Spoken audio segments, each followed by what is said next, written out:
Deuteronomy 28, verse 68. The Lord will bring you back to Egypt in ships by the way about which I spoke to you. You will never see it again. And there you will offer yourselves for sale to your enemies as male and female slaves, but there will be no buyer.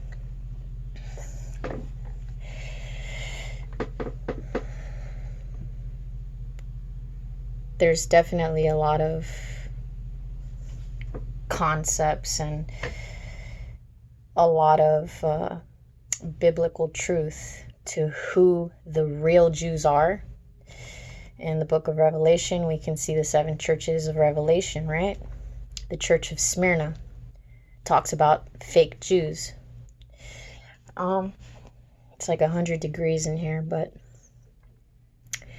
it's interesting to talk about that subject because a lot of those biblical truths are not being taught to us in the pulpit.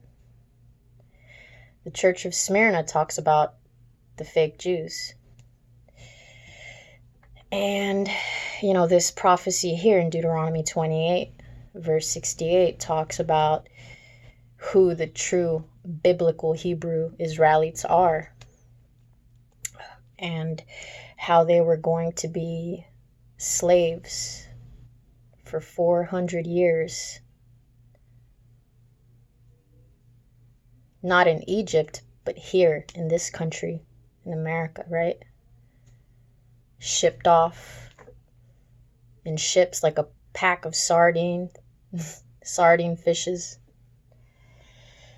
So yeah, the biblical Hebrews, it's a very interesting topic when it comes to talking about the scriptures, and there's a lot of truth to those doctrines. Jesus being portrayed as something that he's not over millennia has deceived a lot of people, right? Caesarea Borgia and Da Vinci, right?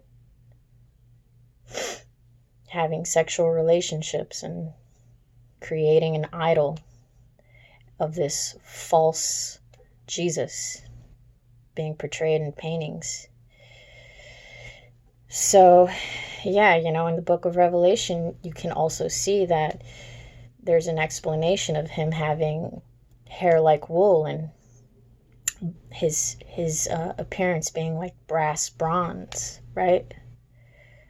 So we can see that Jesus was a man of color, and I think that that's something that a lot of people ignore, and it's not fair, right? Because this is an identity crisis too, as well, for the Hebrews, for the Jews. And it also involves prophecy today, in the day that we're living in, the day and hour we're living in. Yeah, so there's definitely different types of verses, and